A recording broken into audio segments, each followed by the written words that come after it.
Hello and good evening to all of you. I hope you are all doing well. पिछले class में मैंने noun and number का basic और introductory lecture बनाया था। इस आज के जो लेक्चर है ये हमारा नाउन का कुछ रूल जो पिछले क्लास में मैंने डिस्कस किया था, उसके बाद कुछ रूल हमारा छूट गया था। आज हम उस लेक्चर को पूरा करेंगे, उस रूल्स को पहले पूरा करेंगे, उसके बाद देखेंगे कि जब ये हमारा वीडियो ख़त्म हो जाएगा, जब ये लेक्चर ये सेशन हमारा ख़त्म होगा, तो इस सेशन के बाद से हम लोग फिर क्वेश्चन सॉल्विंग सेशन, ठीक है, या फिर इसको हम लोग कहते हैं PSS शुरू करेंगे, प्रॉब्लम सॉल्विंग सेशन शुरू करेंगे। ठीक है, तो अभी फ़िलहाल हम अपने रूल्स को थोड़ा और आगे बढ़ाते हैं, डिस्कस करते हैं अगले रूल्स के बारे में नाउन एंड नंबर की। तो आइए शुरुआत करके देखते हैं। पहला रूल हमारा क्या कहता है? कहता है there are some singular countable nouns where en और ren is added to make it plural. कुछ ऐसे सिंगुलर काउंटेबल नाउन है जहां en और ren का प्रयोग इन्हें प्लूरल बनाने के लिए इनको इनके अंत में जोड़कर किया जाता है। अब जहां से एग्जाम्पल के लिए हम देख लेते हैं। एग्जाम्पल में हमारा है ऑक्स, बदल जाएगा ये हमारा ऑक्सन में। ठीक है, इसी तरह हमारा बर्ड बनेगा चाइल्ड, या हम देख रहे हैं अंत में आर्यन जोड़ दिया चिल्ड्रन। इसी तरह हमारा ब्रदर है ब्रदरन, ये वो वाला ब्रदर नहीं है, भाई वाला ब्रदर नहीं है, ध्यान देना है। इस ब्रदर का मतलब होता है वो कम्युनिटी वाले जो भाईचारा वाले भाई होते हैं, उसके लिए ये वर्ड यूज करना है। ठीक है, ये अपने ब्लड रिलेशन वाले भाई के लिए वर्ड यूज नहीं करना है।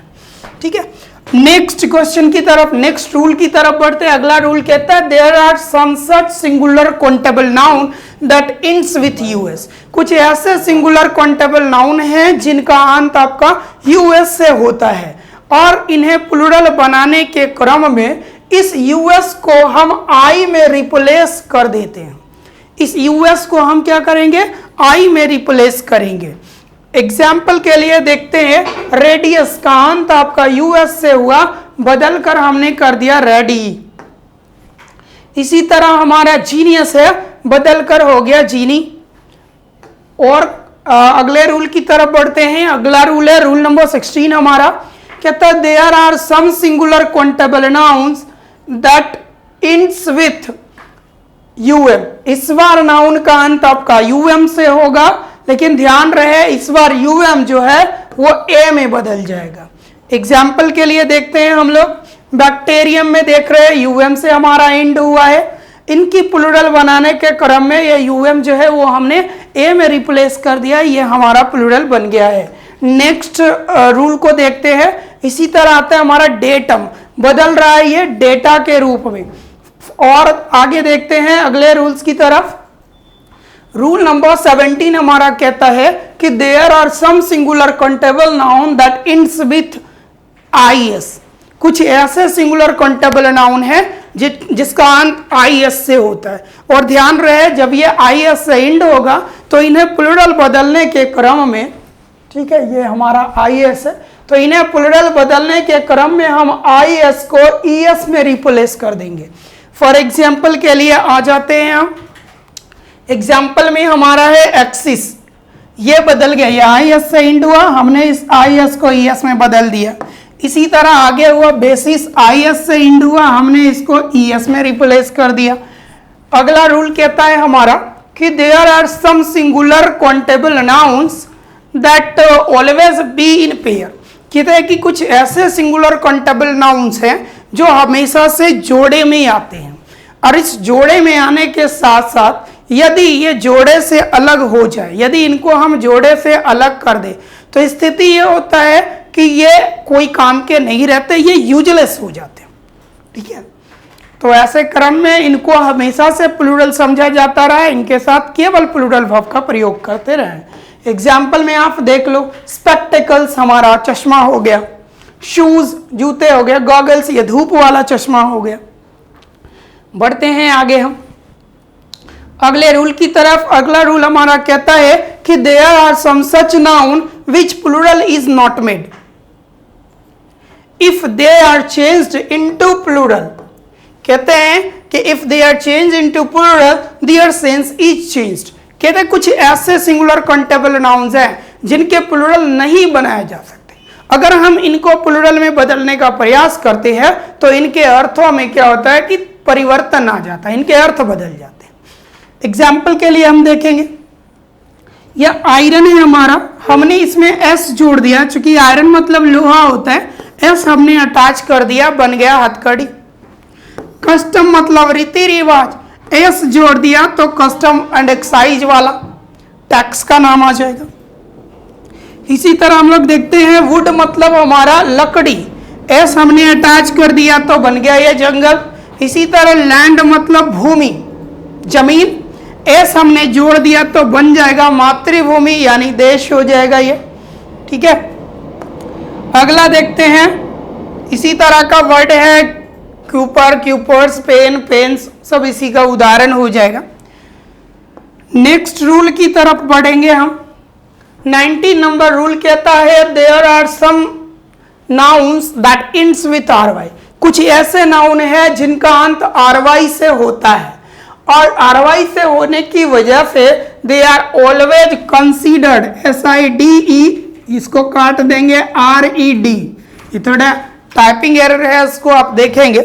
तो they are always considered singular and its plural can not be made. कहता है कुछ ऐसे नाउन है जिनका अंत आरवाई से होता है, कुछ ऐसे नाउन है जिनका अंत आरवाई से होता है और इनके प्लूरल नहीं बनाए जा सकते, ये हमेशा से सिंगुलर होता है, इनके साथ सिंगुलर वर्ब का प्रयोग होता है। एग्जाम्पल के तौर पर हम लोग देख लेते हैं, सीनरी, पोएट्री, ये सब इसके उदाहरण है। लेकिन कुछ एक्सेप्शन भी है। एक्सेप्शन में क्या कहता है कि नीचे जो दिया गया वर्ड है, जैसे poultry, gentry, pageantry, cavalry, infantry, artillery, ये सब जो है ये प्लूरल कंसीडर्ड होते हैं और इनके साथ वर्ब जो है वो हमेशा से प्लूरल यूज होता है। ठीक है, एग्जाम्पल के लिए आप देख लो, कहता है the gentry were not invited, gentry को इनवाइट नहीं किया गया। जेंट्री का मतलब हो गया आपके पंच टाइप के जो लोग होते हैं, जो गणमान्य टाइप के जो लोग होते हैं, इनको हम जेंट्री की श्रेणी में रखते हैं। तो कहता है इनको हमने, पंच परमेश्वर को हमने इनवाइट नहीं किया। फर्दर बढ़ते हैं, थोड़े what tips of noun, noun के कुछ जरूरी टिप्स पर हम लोग बात कर लेते हैं, जो कि हमारे क्वेश्चन सॉल्विंग सेशन में ये बहुत ही इंपॉर्टेंट होंगे। शुरुआत करते हैं, पहला टिप्स जो है कहता है ओ क्लॉक का प्रयोग जो होता है ये हमारे यहाँ एग्जैक्ट टाइम को बताने के लिए होता है। एग्जैक्ट टाइम का मतलब क्या है कि छोटी वाली आपकी जो सुई है, ये घंटे वाली सुई है, वो किसी भी डिजिट पर रहे मतलब नहीं है, पर ये मिनट वाली सुई आपकी हमेशा 12 पर होनी चाहिए। जैसे हम लोग कहते हैं 9 o'clock, 12 o'clock या 3 o'clock। ठीक है, क्या कभी हम लोग ऐसा बोलते हैं 12:30 o'clock? नहीं बोलते। अगर हम ऐसा बोलेंगे तो ये हमारा गलत हो जाएगा। ठीक है, तो इसका थोड़ा सा ध्यान रखना है। ओ क्लॉक का प्रयोग जो होता है हमारा वो एग्जैक्ट टाइम को दिखाने के लिए होता है। रूल नंबर नेक्स्ट देखते हैं, कहता है सूट का प्रयोग ओनली फॉर मेल के लिए होता है, यानी सूट का प्रयोग केवल मेल के लिए होता है। महिलाओं के ड्रेस के लिए हम सूट का प्रयोग नहीं करते। ये बहुत बड़ी एरर है, अक्सर आपको मिलता है। अगर महिलाओं के लिए इस वर्ड का यूज करना पड़ेगा तो इसके साथ कोई और वर्ड अटैच करना पड़ेगा, जैसे अलग अलग टाइप्स हो जाते हैं आपके। अब जैसे बोले पटियाला सूट, सलवार सूट, इस टाइप का वर्ड अटैच करेंगे तभी सही होगा।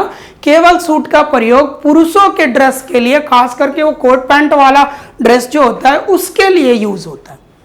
तो एग्जाम्पल में अगर लिखना चाहे तो लिखे कि हिज सूट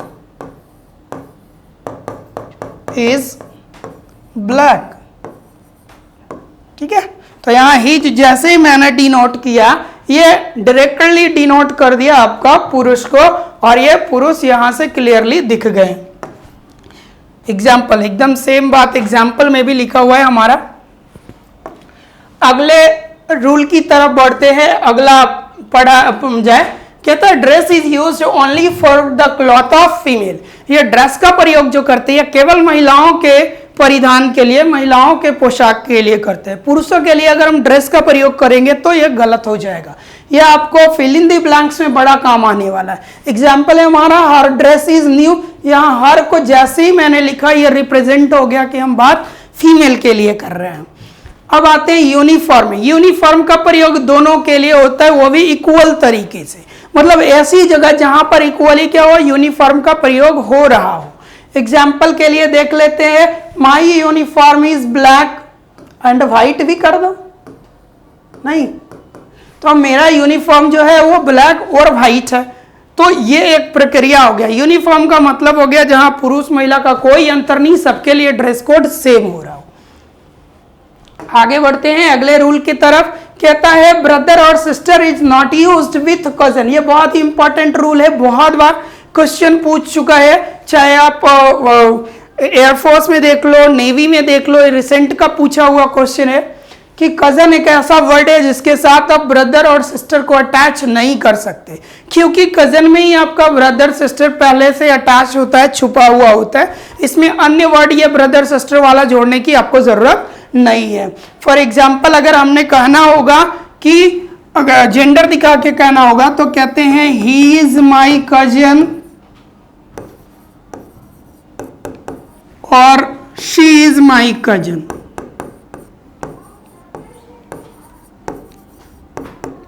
यही एक अंतर होगा कि हमारे सब्जेक्ट से इनके जेंडर का पता लग पाएगा। ठीक है, अगर इसको हमने प्लूरल कर लिए तो फिर किसी को पता नहीं चल सकता कि जेंडर क्या चल रहा है। अगर हमने कह दिया वी आर कजन्स तो इसका मतलब ही चचेरा ममेरा फुफेरा सब भाई बहन हो गया। इसमें कुछ भी जेंडर का क्लियरेंस नहीं मिलता। यही ही और शी लगाते तो थोड़ा सा हमको जेंडर का क्लियरेंस दिखेगा। आगे बढ़ते हैं अगले रूल की तरफ। ये एग्जाम्पल वही है, दोहराया जा रहा है। कॉस्ट और प्राइस, इसकी थोड़ी सी आप अंतर समझने का प्रयास करना।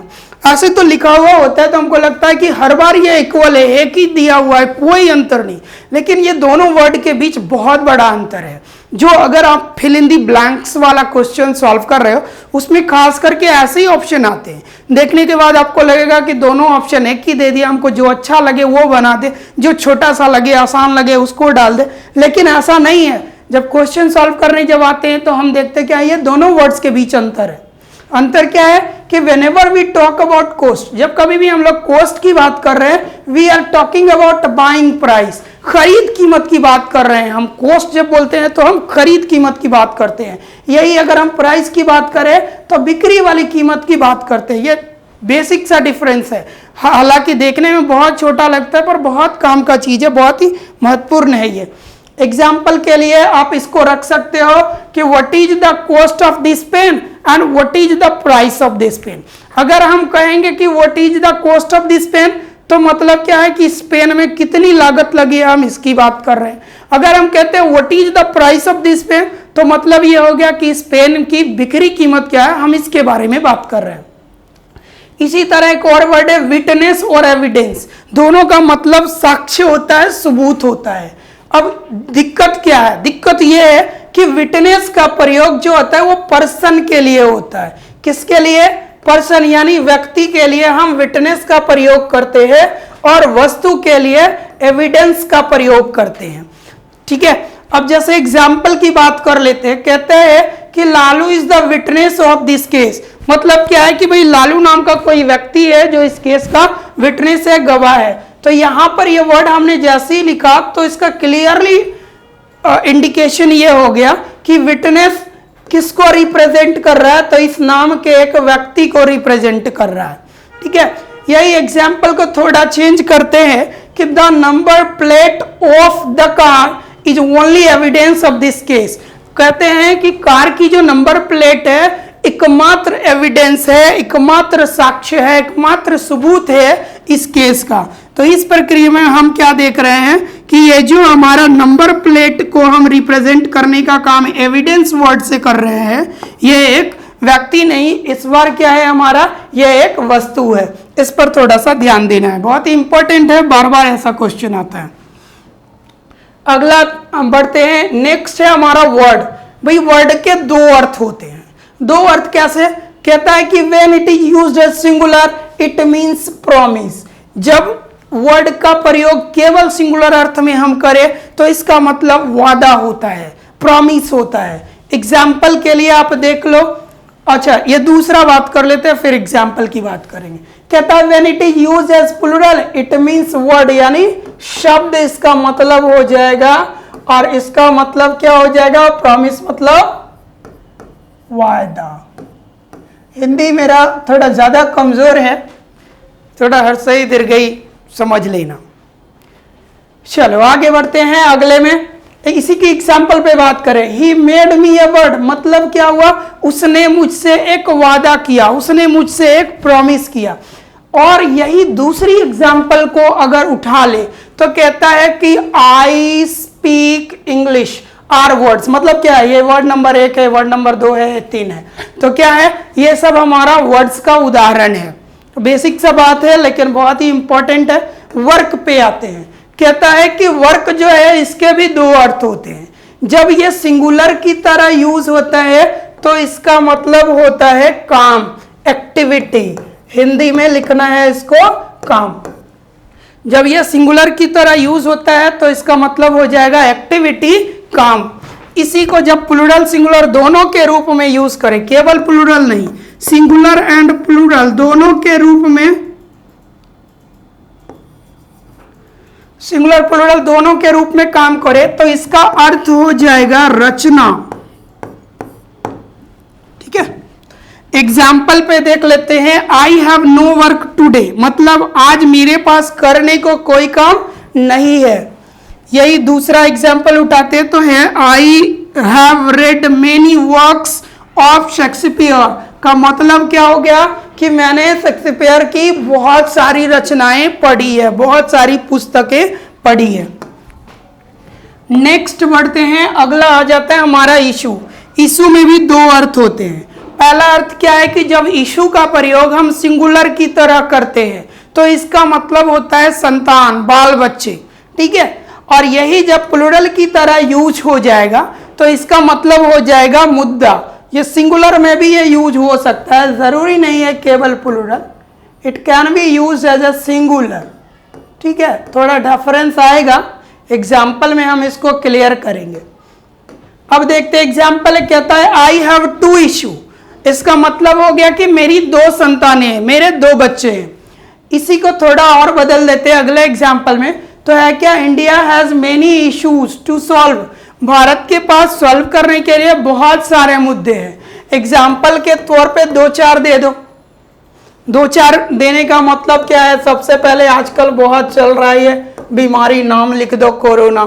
दूसरा लिख दो क्या कि नेशनल सिक्योरिटी, भाई राष्ट्रीय सुरक्षा आजकल बहुत बड़ी प्रॉब्लम चल रही है। उसके बाद क्या है? प्रिजर्विंग इकोनॉमी, अर्थव्यवस्था बचाना भी एक चुनौती है भाई। तो ऑल दीज वर्ड्स, ये जो कुछ भी है ये सारा क्या है? इशू यानी मुद्दा का उदाहरण हो जाएगा आपका। बदलते हैं, आगे की तरफ बढ़ते हैं। अब आ जाते हैं पेपर। पेपर के भी आपके दो अर्थ आते हैं। जब हम सिंगुलर की बात करेंगे तो इसका मतलब होगा सादा कागज, और इसी को अगर हम प्लूरल की तरफ बात कर लेंगे तो इसका मतलब हो जाएगा दस्तावेज, सर्टिफिकेट्स। एग्जाम्पल में हम इस पर भी देखेंगे। कहता है गिव मी ए पेपर। ऐसा कहने का मतलब हुआ कि आप मुझे खाली सादा पेज दो। इसी को दूसरे एग्जाम्पल की तरफ बढ़ाकर अगर देखेंगे कि मान लो हमने लिख दिया कि show me the papers of your car. तो मतलब क्या है कि इधर जैसे हमने पेपर्स कहा तो कार के लिए जो जरूरी दस्तावेज होता है, 3-4 जो भी हो, आपके ऑनर बुक, पॉल्यूशन इंश्योरेंस, जो कुछ भी होता है, we are talking about all those, हम उसके बारे में बात कर रहे होते हैं। आगे बढ़ते हैं, अगले सेक्शन में अब आ जाते हैं common errors of noun. Noun में कुछ ऐसा वर्ड है जो देखने में आपको सही लगेगा लेकिन फिर भी गलत होगा, तो थोड़े इस पर भी काम करना जरूरी है। देख लेते हैं, ये भी हमारे लिए उतना ही इंपॉर्टेंट है जितना बाकी हमारा इंपॉर्टेंट है। ठीक है, तो आइए बिना देर किए हम आगे की तरफ बढ़ते हैं अगले सेगमेंट में। रूल नंबर पहला कहता है कि studies is correct in the form of noun not study. मेरे को लगता है कुछ ज्यादा छोटा हो गया है, कोई बात नहीं, मैं बोल देता हूं, आप इसको थोड़ा नोट करना। कहते हैं स्टडीज नाउन के रूप में स्टडीज का प्रयोग सही होगा, स्टडी का प्रयोग गलत है। क्यों ऐसा गलत है? क्योंकि एक रूल मैंने आपको अगर लिखा है, अगर उस रूल को आप बढ़िया से समझोगे तो ये कॉमन एरर जो है वो आपको पढ़ने की जरूरत नहीं होगी। एक रूल मैंने पीछे डिस्कस किया था कि अगर हमारा नाउन के अलावे किसी अन्य पार्ट्स ऑफ स्पीच का भाग बन जाए तब क्या होता है कि इसका प्रयोग जब कभी भी नाउन के रूप में होगा एस लगकर ही होगा। तो स्टडीज उसी का उदाहरण है। नाउन के रूप में हम स्टडी का प्रयोग नहीं करेंगे, सही हमारा स्टडीज होगा। इसी तरह दूसरा एग्जाम्पल है हमारा लुक्स का प्रयोग सही है, नाउन के रूप में लुक का प्रयोग गलत होगा। लुक का मतलब दिखावा होता है, चेहरा हाव भाव होता है, और यही लुक का मतलब देखना भी होता है। ये एक नाउन भी है, वर्ब भी है, इसकी वजह से ड्यूअल नेचर की वजह से ऐसा फीचर आया है।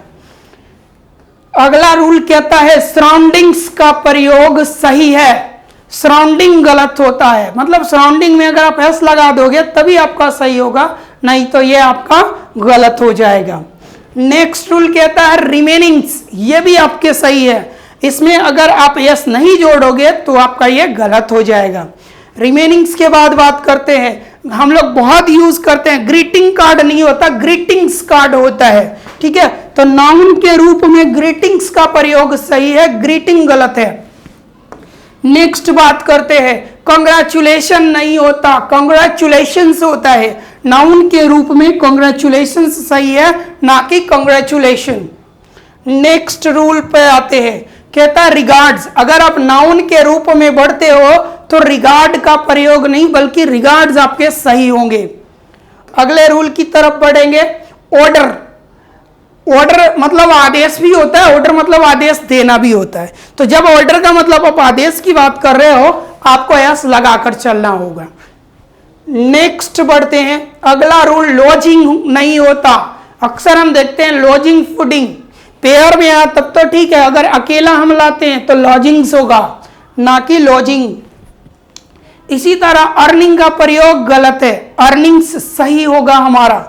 बहुत बार इससे क्वेश्चन पूछा जा चुका है। इनिंग्स तो एकदम VVI है, अभी रिसेंट में आपके एयरफोर्स ने पूछा सितंबर 2019 में। ठीक है, यह आपका पूछा गया है सितंबर 2019 वाले एग्जाम में एयरफोर्स में, कि नाउन के रूप में इनिंग्स का प्रयोग सही होता है, ना कि इनिंग का। तो इस पर आप थोड़ा सा ध्यान दे देना। रियून्स होता है, आप जाओगे कभी नालंदा घूमने तो लिखा हुआ आता है रियून्स ऑफ नालंदा, ना कि रियून। ठीक है, तो नाउन के रूप में रियून्स का प्रयोग होता है। अगला रूल हमारा कहता है नाउन के रूप में प्लेस का प्रयोग सही है, ना कि प्ले का, क्योंकि प्ले तो खेलना हो जाएगा, वर्ब भी है हमारा। अगला रूल पर बढ़ते हैं, कहते हैं कि नाउन के रूप में वेडिंग नहीं वेडिंग्स होता है, वेडिंग लिखना गलत हो जाएगा। नेक्स्ट रूल की तरफ बढ़ते हैं, ऑर्डर्स, ये भी नाउन की तरह सही होंगे, नहीं तो अगर हम नाउन के रूप में ऑर्डर लिखेंगे तो गलत होगा, हालांकि ये रिपीट हो चुका है हमारा। स्वीट्स मिठाइयाँ, ठीक है, नाउन की तरह यूज होगा तो स्वीट्स ही लगेगा, बिना एस के नहीं ये यूज हो सकता है, क्योंकि एस अगर काटेंगे तो यह एडजेक्टिव हो जाएगा। वेजिटेबल्स आपके नाउन के रूप में सही है, एस हमेशा से आपको लगाना ही पड़ेगा। इसी तरह वैल्यूएबल्स है, यहां भी आपको एस लगाकर ही यूज करना, बिना एस लगाए अगर नाउन के रूप में आप यूज करोगे तो ये आपका गलत हो जाएगा।